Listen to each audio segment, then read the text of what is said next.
operating in the area. Right now, here's Christian Whiton, a former State Department senior advisor, and a very good one to boot, and a principal at D.C. International Advisory. Christian, good to see you today. This is a very important situation right now. What are we likely to see with this military exercise that the Iranians are now developing and will carry on for 10 days?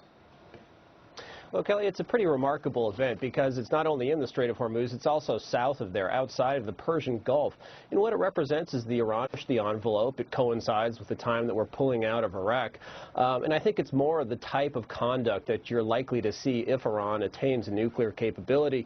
You know, people often talk, if Iran goes nuclear, that it might initiate a nuclear strike against Israel or another one of our allies. But frankly, I think in the nearer term, to see this and activities aimed at peeling away U.S. allies, raising the cost of being allied with the U.S., intimidating our would-be allies or even neutral countries and trying to bring them closer into the Iranian sphere. And of course, it meshes very nicely with Iran's political warfare and its attempts to spread Islamism around the region. See, I think you got right to the heart of it right there, spreading its form of Islam throughout the region, and also spreading its intimidation throughout the region to intimidate those from joining forces with the United States as Arab allies in the region, which is a very vital thing for the United States as well as the Western allies. So having said that, with the close proximity that they'll have with the Navy, might we see incidents as we saw in 2008 with the fast boats approaching U.S. warships? Could there be an incident?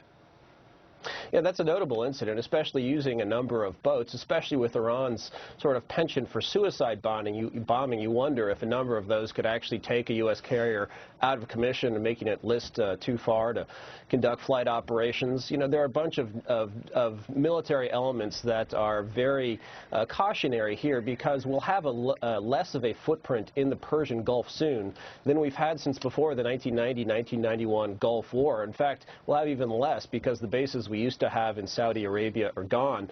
So we'll be relying more and more on our Navy at the time that our Navy is down to half the size it was in number of ships than when Ronald Reagan left office. We're tied down increasingly in the Pacific by the Chinese, and the Iranians, of course, notice all of this. So whenever we sort of, make threats or when we to allies, increasingly we lack the military muscle to really make that seem credible to our friends and to those who are not our friends. So, Christian, are you suggesting that our Navy forces in that region might be spread too thin, and these kinds of exercises from the Iranians could pose a threat to our security of those forces there? I don't want to put words into your mouth. Well, Kelly, I think if you look at the threats we face, and then look at our force structure, and this is a problem of militaries always preparing to fight the last war, and it's understandable. This is what they've been told to focus on by their political commanders, their civilian commanders. But we have a military that's focused very much on counterinsurgency right now and on the bigger wars that we fought in Iraq and Afghanistan. If you look ahead to this decade, later in this decade and next decade, big threats from China. China is feeling very expansive itself, pushing the envelope in the South China Sea and beyond, and the Iranians doing the same. So probably a need to shift back to naval and air force procurement, and we've really lagged behind that in recent years. Our Navy is not procuring ships fast enough now to even maintain the force structure we have.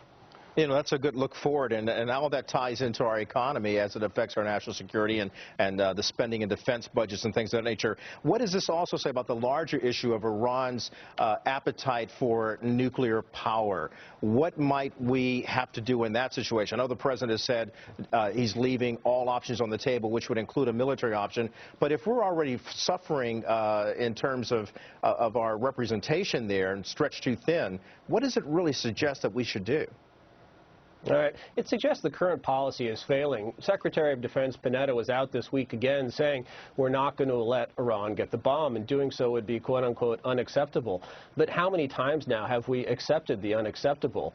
No one really believes this president is going to use military force against Iran. But on the other hand, Iran is clearly pursuing a weapon. The IAEA just said so last month. So sanctions aren't working. The Obama approach, which is wanting to come in from the cold, it's just not working. And then these naval exercises show that. So on the one hand, you have the president going around saying that the tide of war is receding, but you have the Iranian regimes, the militant in Iran, the clerical rulers of Iran saying, yes, we can. Yeah, they're just cranking it up. And like your statement there, yes, we can. They do want to do that. Christian Whiton, we thank you for joining us, and good day to you, as well as Merry Christmas and Happy Holidays. Thank you, Kelly. Merry Christmas. Also in the Middle East.